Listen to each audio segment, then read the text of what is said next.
Hello everybody, James here, and welcome. This is the first time that I have done a live stream in 4 months now. I realised last time I looked that it was probably about September last year that I'd done my first live stream, and yeah, it's been a long time since I've done one, and so I really wanted to do something and just have a bit of a catch up with you all and sort of see what everybody's been up to, have a bit of a chill out, and some talking and stuff, yeah, and maybe just give you an update on what I've been up to, have some topical conversations that we can talk about. The idea of this stream also is I've also gone live on Instagram. Hi everybody. And the idea is to get all of you followers from Instagram over to YouTube, because I don't have a big enough following on YouTube at the moment. Yeah, I have quite a lot of people on Instagram now, so the idea is to try and hopefully get people to sort of tune into my YouTube channel more often, and then we can have proper chat and catch-ups on here. But for now, I'm going to do both. So hi everybody that's on Instagram, hi everybody that's on YouTube. I hope you're all well, and if you've got any questions or any topical stuff that you want to talk about, have a chat amongst yourselves as well, and also drop me some messages in the comments as well on both platforms, so then we can have a good old chat and see what's up. So I might as well start with a few things. First of all, we are live in the fish studio, or my shed, for anybody that's sort of interested. I think the last time that I done a live, because I was listening to a couple of bits of it earlier, it turns out that I think I was still working on the shed, so I think that I had only been halfway sort of built through the actual build itself, and now we're in a position where I have 1, 2, 3, 4, 5, 6, 7, 8, 9, 10, 11, 12 odd fish tanks in the shed here right now that are fully built and fully being used. And the plan is to obviously build more, get more racking in here, more fish tanks, hopefully do some more aquascapes and builds and sort of stuff like that. And ideally what I'm going to be doing as well is a sort of a tour as well, to hopefully show you guys around what I have been up to and what I'm currently up to as well. So yeah, lots of really cool stuff that I've got going on.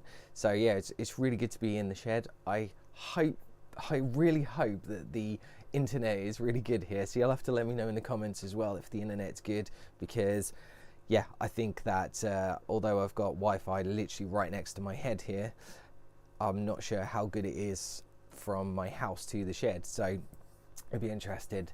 So yeah, there's a question already. BTE Aquarium said, is the shed insulated? It is, but it's still quite chilly, which is why I've got my hoodie on.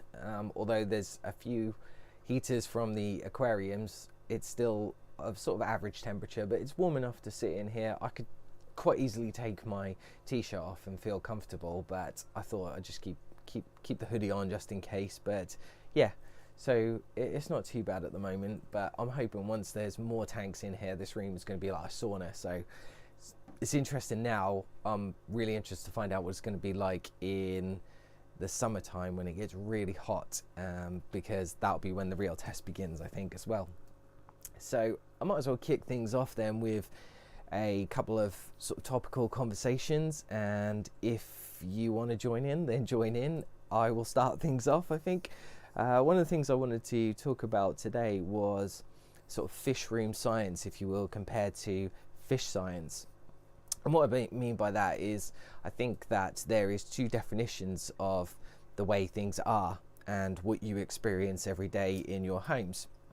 So that's what I think fish room science is. So that's the experiences that you have in your aquariums, in your house, or your fish room, or anything like that, compared to what is, you know, written down, or sort of all the studies that you find online. So it's really interesting to know if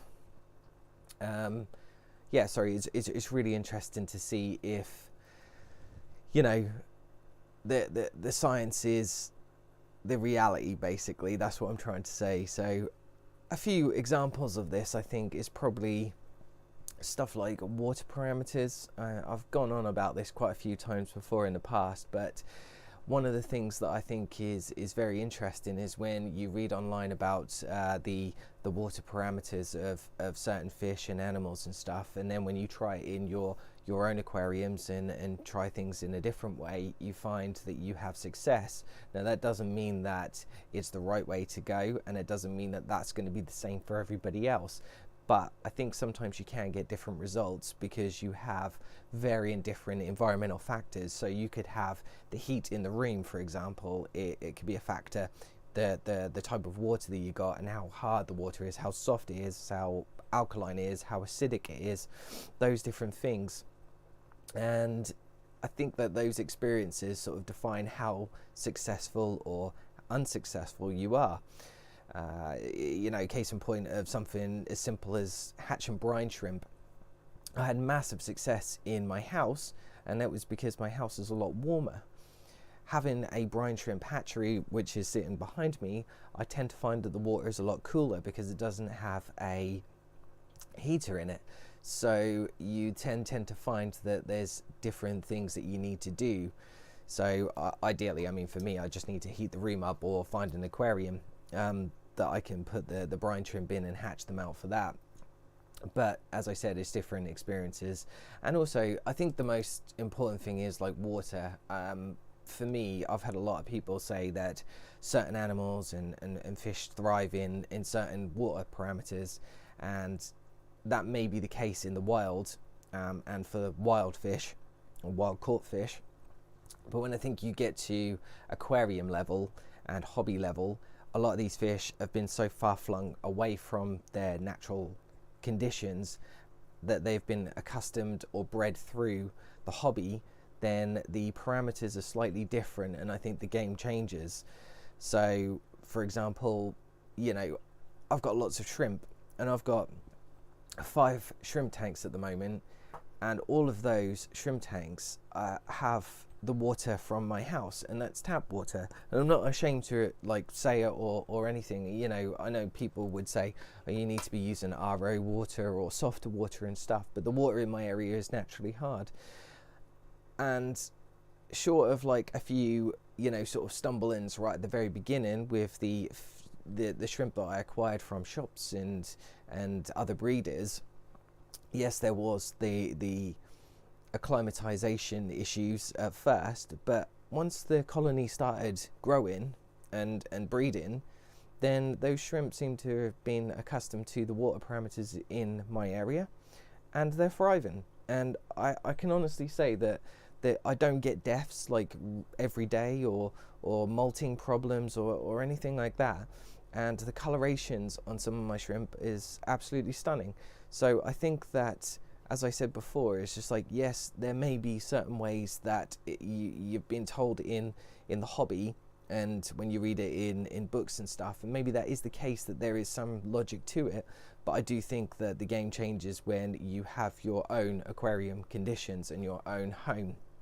So yeah, it's just really interesting. I'd love to know your thoughts on it, because I know that this can be a very funny subject with people.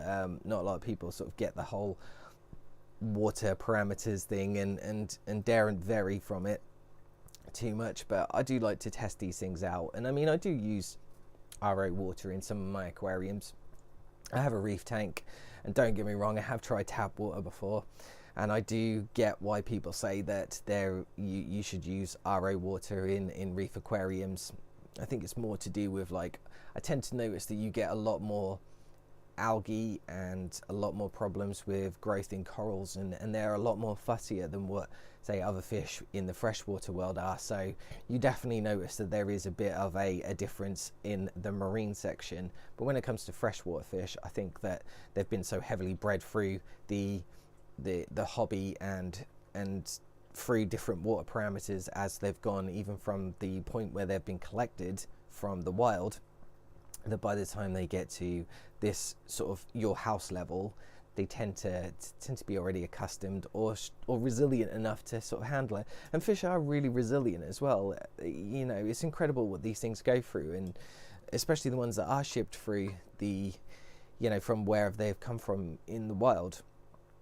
and they can travel thousands of miles, you know, get thrown about in aeroplanes, shipping, you know, vans, all that sort of stuff in different temperatures, and then they come into our house, and you know, the average person, like the average fish keeper, they're not like us hobbyists where they spend ages studying the fish's natural environments, or what kind of water quality they might need, and they just chuck them in their aquariums, and they'll bounce back, and then they breed, or they do anything. And as I said before, maybe it's not the right way, but what I'm trying to say is fish are very resilient enough to sort of handle whatever we throw at them, even though that's not a good thing. But yeah, I mean, I think that it's just, my point from the beginning of it was just that I think sometimes the way things are written down is not always what you experience in your own tanks. So don't be afraid or worried that when you get a different result to what you've read, sometimes that might not be wrong, and sometimes that might be okay. So it's always worth sort of basing it on your experiences. But then what is most important is they're not saying just because it works for you, it's going to work for everybody, because everybody's got a different situation. They might have different water quality, they might have different heating, they might have a different room, different lighting. All of those different varying factors could create a different result to what, say, I'm getting in my tanks. I mean, my room here is a lot cooler than what it was inside, so I've got different varying factors right now, and it seems like I've noticed certain things that might be slightly different to what I was experiencing in the house. I'm not noticing massive amounts, thankfully, but you do notice that obviously the water is a bit cooler than what it was inside my house, because the heaters have got to work a bit harder. And this is what I'm saying about in the summertime. It's going to be very interesting to find out like what it's going to be like when the heat starts to increase, you know. So yeah, it's just one thing. I don't know what everybody else thinks of that, but you'll have to let me know. I've just got a question from, again, BTE Aquariums. This is an Instagram question for anybody watching.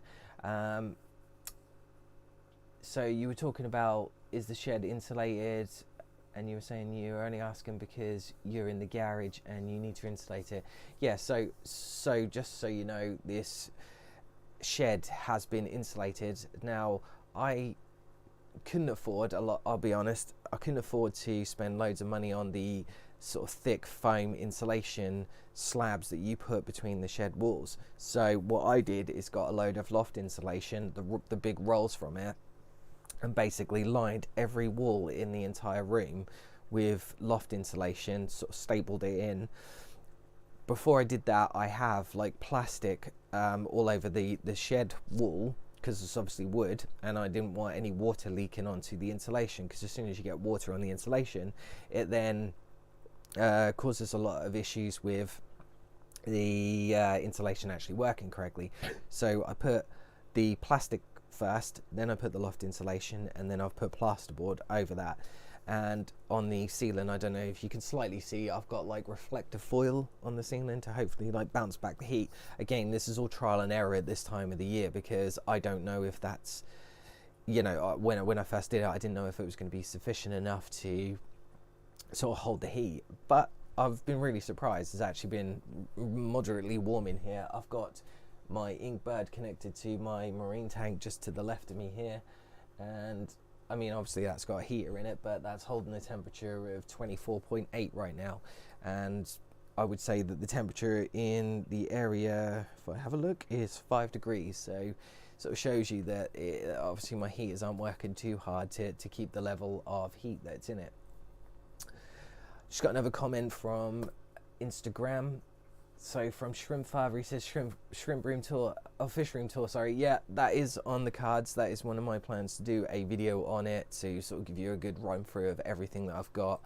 You can kind of see some of the aquariums behind me. I'm still trying to work out the lighting and everything else in this room, and to record videos. And I've got a video coming out in a couple of weeks' time which uses the kind of lighting that I'm trying to work with right now. And I'm hoping that that's going to come out really good, so fingers crossed with that. I don't know if anybody else sort of has any sort of conversations or things that they would like to learn about or for me to talk about or anything. You know, I'm no expert. I'm just a regular person like everybody else. But it's always good to sort of hear. And again, if anybody is watching on Instagram, you need to get over to YouTube and help me out on that platform, and hopefully subscribe if you haven't, and yeah, get chatting to me on there. My plan is to do a lot more of these YouTube live streams, hopefully without the help of Instagram in the future. But yeah, and I plan on trying to, if I can, do one at least a minimum of once a month, and start sort of building that community, because I really want to build a community of people on this network, and you know, sort of chat to people and stuff. So we are, yeah, we'll get there. You never so BT Aquarium said, I never miss a video. I appreciate that, mate. That is massive. You know, really hard with my YouTube stuff, I won't lie to you. Like, I have been doing a lot of market research recently on my channel, through the community tab and stuff, to find out exactly what my audience wants from me, and I still can't work it out. And every time I think that I'm getting close to it, the game changes completely. So I'm not 100% sure on where it's going, so I'm just playing around with a lot of different ideas at the moment. I don't, as I've said plenty of times before, I don't like the idea of sort of pandering to a niche, but sometimes I think that the channels that work most is when you've got like a focus on something. So I'm trying to focus my videos a bit more on the sort of the things that I enjoy and like most of and stuff. So, but I'll keep making various other videos and see what happens and how people enjoy them. But the most important thing is just commenting and liking the videos and telling me what you think of it. And if I put polls in, you know, answer those polls so you can sort of let me know. A lot of different video ideas going forward, and I have a lot more build videos coming soon as well. I'm just kind of working on a couple at the moment, so I'm going to take a break from like all the aquascaping videos that I've kind of done for the last couple of weeks, and I'm going to move to just a couple of educational videos and a few other bits and pieces, whilst I am sort of working on a few other builds in the background, because obviously funding and everything like that is always still an issue.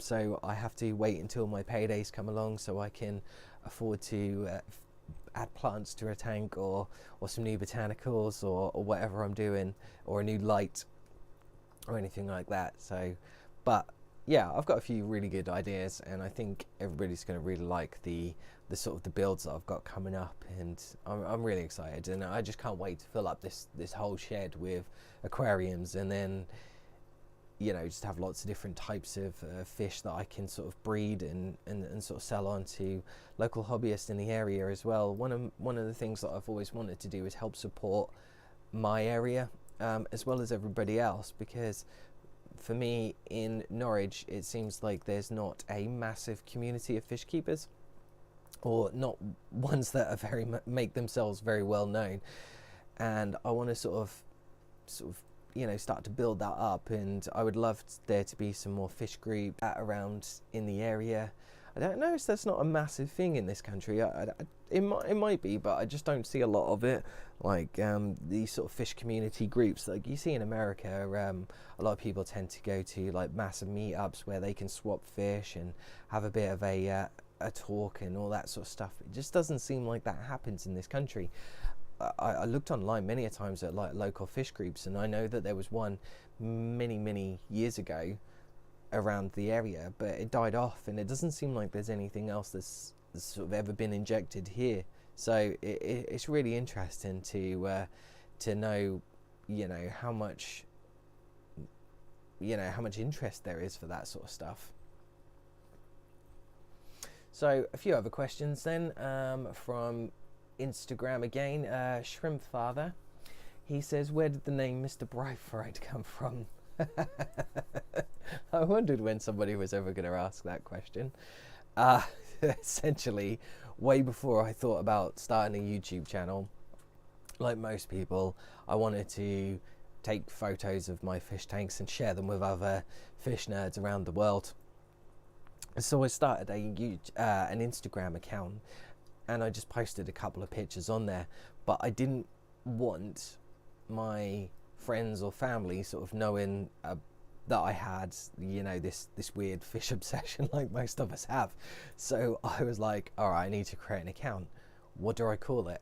So I went online and I looked at fish puns, and I found a website which had like 40 or 50 fish puns, and literally on there one of them was Mr. Brightfryed. So I was like, that sounds ridiculously funny. And then I sort of stuck with it, and then as I created my YouTube channel and things started to take off, I kind of went with the name. It's one of those things where like you're stuck with it now, so do you commit to changing your name and then having to change everything else, or do you just sort of stick with it? So I thought, do you know what, I'll just stick with it. It's unique and it's different, so yeah, why not?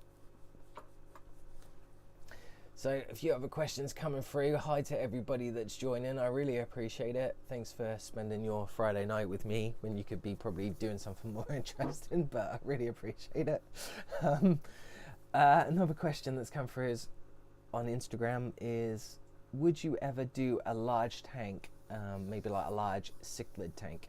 Yes, I would love to do a cichlid tank. I have been dying to do something like that for a long time. At the moment, it's funding again to afford a massive tank, but I have the space in the shed now to do pretty much whatever I want, and I have a whole wall literally right in front of me that's empty at the moment. So once I get the chance, there will be a big huge tank in here. And I also want to do a bigger marine tank as well. That's something that I've always wanted to do. I've always known that when I had my marine fish that I needed to upgrade the setups as I go along. Whilst I got sort of into the hobby, I started small as most people do, and I've sort of tried to sort of upgrade to a bigger tank. But my end game is to go for something like massive, like a good few hundred liters, and have like a really nice proper setup, you know, with all the gear and stuff, just to see how much difference that really does make compared to what I've got. It's again one of those things where I'm sure that there is, but yeah, you know. So I've got another question from someone called Aquazade on Instagram, who says, what do you think about filterless tanks? I think they're a great idea. It's pretty much nature. For me, I feel like you can definitely have a filterless tank. There's not a problem with that, because your aquarium, as it matures, essentially becomes a massive filter. If you've got plants in it, that is what is going to uptake any sort of ammonia and nitrites and nitrates, all that sort of stuff. So that's your natural filter in my view. Yes, you could have some sort of surface agitation, so you might want to put, say, a air stone in the back of the tank somewhere, just to give that sort of that release of carbon dioxide and everything else that sort of happens there, and sort of introject more oxygen. But I do honestly believe that you don't need to have an actual, like a coarse sponge filter, or you know, some sort of plug-in powered filter in your aquarium. I definitely think that there's no reason at all why you can't have just plants and just let it go. For me, I mean, I have sponge filters in my aquariums, but I'll be honest, I rarely clean the sponge filter. I just use it mostly for the surface agitation, and it's a great place for shrimp and everything else to graze on, but I've not experienced any sort of crashes in cycles or anything like that just because of that. Because I think after a while, like there's all the rocks that you might have that will gain bacteria. The substrate is just a massive powerhouse of bacteria once it gets going as well. So you've got all of that positive, beneficial stuff there to work with.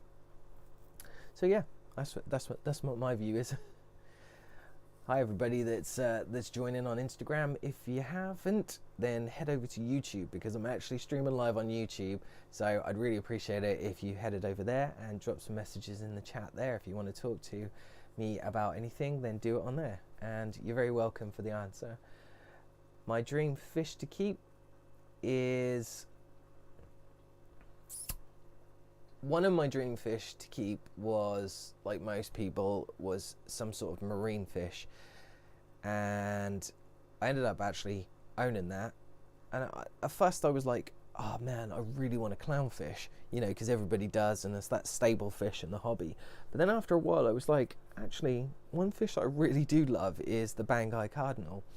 And I don't know why I love that fish so much, but since I've owned that, that is hand on heart been my favourite fish that I have ever owned. I don't know why, because they have not massive personalities. They don't fly around the aquarium or anything like that, but I just think that's an absolutely stunning fish, and they're so peaceful and so elegant as they sort of swim and everything else. And I'm so fascinated in that fish, and as much as I've tried now a couple of times to try and breed that fish, it's still a goal of mine to get some sort of breeding of that going, because I've seen videos online and it's absolutely fascinating when you see them sort of, because they're mouth breeders like many cichlids, and it looks absolutely fascinating to see all those tiny little Banggai cardinal fish in the mother's mouth or the father's mouth, and just sort of seeing how it goes. But yeah, it's something that I've always wanted to see. I think that's one of the fish that I've always wanted to keep. I think for me, I don't really know if there's anything else. I've never been a massive like discus fan or anything like that. They do look really cool, and I've been trying to convince my workplace to get an aquarium, and I keep saying discus would be a good one just so I could try it out there. And I know how expensive they are as well. But yeah, for the most part, I think all the fish that I've always wanted, I've probably bought now. One of the things that I always wanted right at the very beginning of when I sort of started keeping fish was dwarf puffers or pea puffers, whatever you want to call it. And yeah, I've got them now. I think they're a fascinating fish with just the personality and how they come to greet you every day at the glass of the aquarium, and their little eyes, they're the best things, how they sort of watching you and stuff. So yeah, I really do enjoy that. Shrimp Father says, would you ever consider a high energy tank? Yeah, definitely. I would love to give a go with a proper CO2 system. The furthest I've ever been with a sort of CO2 setup is one of the kind of mix your own sort of formulas, and they're great for very small tanks with a little bit of CO2 injected just to sort of help things along. But I've seen the kind of results that you can get through, you know, injecting a full pressurized CO2 system in your aquarium. And yeah, I'd love to do something like that. It's definitely be on the cards for me. If I was going to do anything, I think that I would do some sort of Dutch style aquarium. I really like the idea of those ones, because like you have a variety of different tanks, and I love just pumping loads of plants in a tank and then just watching it absolutely bloom, especially the reds and things like that. So yes, I would definitely love to do a sort of a high tech or high energy or whatever you want to call it sort of aquarium. Yeah, definitely. Okay, I'm just looking through the live chat here. Yeah, thanks for everyone for joining. I hope everyone's having a good Friday. It's been a bit of a mad one for me. I have been taking a break from my usual job role and helping decorate my workplace, so I've kind of got all paint over me. So yeah, I'm a bit more in my civvies than what I normally would. I would normally have made more of an effort here, but yeah. And I've also got a really bad back at the moment, so yeah, that hasn't helped with my aquarium shenanigans or anything, because I've struggled to lift stuff or move aquariums around with a bad back. But yeah, anyway, thanks for everybody that's joining. I really appreciate it. So just moving on then, I don't know if anybody's got any other sort of topics that they'd like to talk about or anything, but whilst we're sort of talking about that, I might as well tell you about some other things that I've got in the works. So I don't know if people ever enjoyed it, but I have a podcast, and I've kind of taken a step back for the past, what is it, 5 months now, or 6 months since I wrote the thing, and I've been toying about whether to sort of start again, and I have started writing, which is really cool. I want to do some more sort of stuff with it, but at the moment it's one of those things where, like, I've started writing and I enjoy writing things, but I would like to make it more inclusive. And I have tried in the past, as I think I've mentioned, and it's always sort of been a bit of a disaster. But moving forward, I do intend to do a bit more sort of getting people on the show and stuff like that. And it's the same with my YouTube stuff, like with these live streams and that. You know, one of the things that I would love to do is get some other YouTubers involved and maybe have a conversation. So this is just a trial, really, because this is the first time ever using a different setup for the stream. I've never tried this on YouTube before because I didn't have the sort of facilities to do so really well before I hit the 1K mark, but now I can, and there's some really cool features that you can use now, and I'm really excited to do that. So I'm definitely planning on sort of getting a couple of YouTubers, or maybe one or two, or just one, whatever, and doing a chill out, sit down chat and just talk, you know, talk fish, man, you know, and just sort of see how it goes, really. So yeah, and if you guys would like something like that, definitely let me know who you'd like to see as well. I'm quite friendly with some really good YouTubers, so I reckon there wouldn't be a problem getting some of them onto my live stream to have a chat, and maybe we can return the favor on there. So if you're interested, any YouTubers watching, let me know. So another question come through from Aquaman Aquatics: any turtle biotopes coming? I want to really bad. Like, I have been saying about it for probably over a year, that I want to get a turtle aquarium, and that is definitely one thing that's still on the cards for me, and I'd love to do so. So yes, it is. And I noticed the other day when I went into my local fish shop that they've got some little musk turtles swimming around, and yeah, I did stop for quite a while and had a look at them, and I was like pondering a few really cool ideas. But yeah, I'd love to do something really cool with them. And yeah, I think they're absolutely fascinating creatures and full of personality, and it's just one of those things that's on the bucket list, and hopefully I will get round to doing. I've got the space for it now. It's just getting, probably, well, as I said before, it's getting the money first of all. I need to make sure that I'm in a position where I can afford to keep these animals. I don't want to sort of run before I can walk. I want to make sure that I have everything set up, everything ready, everything planned, all the research done that I need to, and then I can make that decision to sort of to move forward. But yeah, we're getting there. I know it's some really cool stuff, you know, sort of planned and sort of going forward. Going back to what I was talking about with YouTube and stuff, there's some really cool features, and I don't know if anybody's sort of seen recently, but I've sort of been doing some members only videos. YouTube has a feature where you can sort of subscribe to the channel and stuff, and I know it's not for everybody, and it's kind of like Patreon but for YouTube. And essentially what that then does is just, yeah, you can sort of subscribe to the channel and then get access to sort of extra content, if you will. And a lot of the videos I've been doing are kind of just vlog type videos in the shed here, and talking about things that I'm getting up to, sort of sneak peeks about aquariums that I've been working on, other videos that I've been working on. And my plan going forward is to, again, get some guests on and stuff like that, maybe do some member only sort of talks, and get some sort of educational videos going as well, which I think would be massive for people. And you know, if you want to join, then you're more than welcome to. I've already got, you know, some people signed up already, and I can't thank you enough for that. I really appreciate it. I appreciate everybody that's sort of taken the time to subscribe or even watch my videos. As I said before, you know, many people sit here and watch the live stream, whether it's on Instagram or YouTube here, and yeah, it's just great fun. Another question coming in: does the wife prefer the tanks in the shed? Yes, I can't tell you how much she prefers it. She's got a kitchen back now. The kids can actually eat in the kitchen as opposed to in our conservatory, which is one of those things where it's either like absolute scorching in the summer or freezing cold in the winter. And it's been a nightmare trying to balance that out, since I had, at the time, it was like 7 or 8 aquariums in my kitchen. And it's a little less awkward now when people come around, because when people turn up and they just walk into your kitchen, like, I thought this is a place where you're supposed to be cooking, not meat, like not breeding fish and having hundreds of fish tanks in there.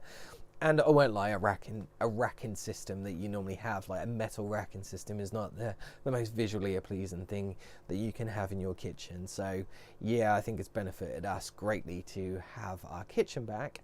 And this is brilliant for me. You know, there was always the, would I spend too much time out in the sheds every night, or not, and miss out on family time and stuff? But no, it turns out that there's I've sort of found a really nice balance. You know, I can come in here, do a bit of pottering, feed my fish, do some YouTube videos, shut the door, and then I can go back and enjoy family life without having both of them mixed. And it's really nice for me because I get to sit in here and it's dead quiet. I've got a radio in here if I want to watch, if I want to listen to any music, or I can put my phone on and play some music. Yeah, and just sort of, without sounding too corny, you know, you can bond with your fish and your aquariums and sort of watch things mature and grow as it goes. So yeah, it's yeah, she's definitely pleased with that. So yeah, I wonder what my neighbours think I'm doing, seeing me in and out of the garage every day. I, hand on heart, think that my neighbours think that I'm up to something no good in my shed. Like, I swear to God, every time I go out, they're either sitting in the back garden having like a bonfire, or they've got one of those incinerator things, and you know, they're having a couple of drinks, and I can sometimes hear them talking, and I always find it really awkward when I walk into here, especially if I'm like doing YouTube videos, because they must find it absolutely weird as anything that there's somebody sitting in his shed right now, especially right now doing this live stream, talking, and they're probably thinking like, who's he talking to? Like, is he just mad and talking to himself right now?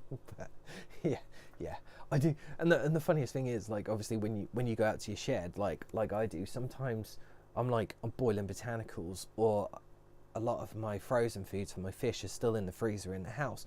So I'm coming outside with like little shot glasses full of frozen food, and I've got like maybe a cup of tea on the go. And I'm sort of like wandering into the house, into the shed here, sorry, with all these like random bits and pieces, or like a jug full of fish, or if I'm selling them, sometimes like I'll bag them up, and if that person's coming, I'll quickly bag them up and then bring them in. So I'm sometimes walking around with like bags of fish and water and stuff. So yeah. yeah, that's right, and obviously there's a lot of lights in here and stuff, so yeah, it does get a bit shady, especially like mine, because as you can see above my head here, I've got this reflective foil, and yeah, that gives a bit of an interesting perception when somebody sort of when that door opens and somebody looks around. I think, yeah, they must think I'm up to no good in here. God forbid the day that the police come knocking on the door here and say what you're up to, and then you just open it and find actually, yeah, it's just a guy full of fish tanks in his shed.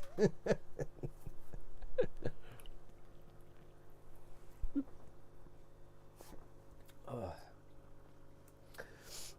So yeah, I think that I'm sort of getting there, and there's quite a lot in the works, sort of, from the channel, and like I said, from memberships and bits and pieces like that. For me, as I keep saying in, I think, a lot of my videos, the most important thing that I want from people watching my content is feedback. I love to know. I'm not afraid to take criticism or sort of constructive feedback or anything like that. I get a lot of stick from people anyway about sometimes my views on things, so I'm not accustomed to receiving some comments, but I do really like feedback. It helps me move my channel in the direction that people want to see it. And I constantly sort of view my stats and bits and pieces like that through YouTube as to what's working, what my kind of engagement is like, and bits and pieces.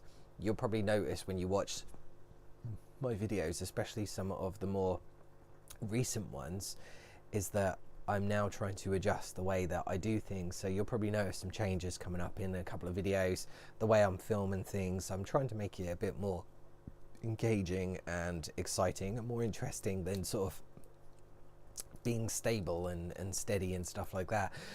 And I think that the thing that's a lot of people don't realize is not only is there a massive learning curve to this whole, you know, being on YouTube, it's just everything that goes with it. It's the time and how long it takes to film something, and then once you've filmed it, you've got to edit it, and editing takes a long time. But then if you don't know how to use certain editing software, then you've got to learn the software. You've got to learn how to present yourself on camera. You've got to learn how to speak properly.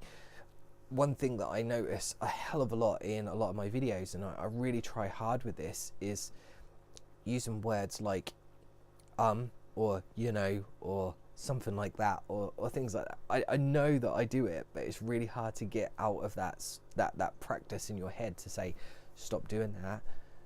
This is the way that you need to sort of compose yourself and speak on camera. So you have to learn how to talk to a screen, because effectively right now you're listening to me, but I'm just sitting here talking to myself with a camera recording me. So yeah, there's that learning curve. There's also the sort of the analytics and making sure that, you know, your thumbnails are correct and the titles of your videos are engaging enough and relevant to what you're actually watching as well, so you're not misleading people. There's just so much to it, it's ridiculous, and to try and get all of that right on top of learning what people want is just insane. So that's why it's massive and very helpful if you get feedback from people, and that you guys are the best people to tell me how I'm getting on with my videos, if they're really good, if they're a bit sort of droning or gone on for too long, or they're not long enough, or they're too short, you know, them sort of things. So definitely let us know. Thanks for everybody that's joining on Instagram. I noticed some people randomly appearing and then disappearing, so they were obviously clicked on the story. Again, if you are watching on Instagram, thank you very much. Head over to my YouTube channel, because I'm also streaming live on there, and I'm hoping that with your help that I will be able to do this more on YouTube as opposed to Instagram. But yes, I hope everybody's having a really good Friday as well. I think that I don't really have too much more to talk about, really. I think I had a little sort of a few bits and pieces with notes on it to talk about, but yeah, I'm sort of coming to the end of it, really. I think that, again, as I've said before, you know, is just really appreciate everybody sort of taking the time to watch the videos and stuff. If you've got any other questions that you want to ask, then yes, please do so. There's a few more coming through on Instagram. Somebody was just STE Windle1 said, editing is hard work. You have no idea if you've never done it. Luckily for me, one of my other hobbies besides keeping fish is motion graphics, video, like motion graphics, visual effects, graphic design, web design, sort of things like that. And I've been doing that for years. Like, it must be coming up for about 12 years now, possibly longer, to be honest. So I'm not accustomed to using editing software. I use predominantly the Adobe suite, so that is a massive help. So I'm very good at that sort of the side of stuff. The thing that's always been the problem for me, like I said before, is knowing how to create things that people are going to watch, or how to present myself on camera. And it's funny looking back at my old videos, because I remember just how stale and stiff I was, and I'd be sitting there going, hi everybody, this is thanks for, you know, and now I feel I'm a bit more relaxed. I still find it nerve-wracking sometimes being on video, and especially live ones as well, because you can't edit it, can you? You know, anything you say or do is there right in front of people, and people are watching it and sort of judging you straight away. So yeah, it's quite an interesting differ besides doing you know, anything else. So yes, I'm getting some comments coming through from YouTube as well, saying that the video is lagging. I do apologize if it is. I have a funny feeling that it is my internet in the area. The stream that's coming through on Instagram is coming through on just my 4G, so it's not on my Wi-Fi, and I think the Wi-Fi here is a little bit shoddy, to be honest, so I need to work on that. I had a funny feeling it might have been a bit laggy, so I'm hoping it's not too bad. I'm hoping the audio is good, because if that is, then that's probably the most important thing. Again, thanks for everybody that's joining. A couple of people here: Grand Reefer, Christelle Maury, Pico Tank. Oh, hi guys, hope you're all okay. Once again, if anybody doesn't know, Pico Tank are a sort of a DIY sort of a aquarium build kit, and the guys were kind enough to send me one of their kits, and I had to play around with it, and I made a couple of videos on my YouTube channel. So if you haven't checked them out, definitely go check them out as well. It's a really good watch there. We're getting close to nearly the hour mark, and I tend to not like to go any further than an hour, because I'm just waffling and eating up your time, really. So I'll hold on unless anybody's got a couple more questions or anything like that. If you have, then please let me know in the comments. Yes, so I'll just have a look through. There's a couple more things sort of coming through. Hi Chandelier Rocks, who's just joined the chat on Instagram. ST Window 1 says, what would you put in a 30-litre nano aquarium? Guppies.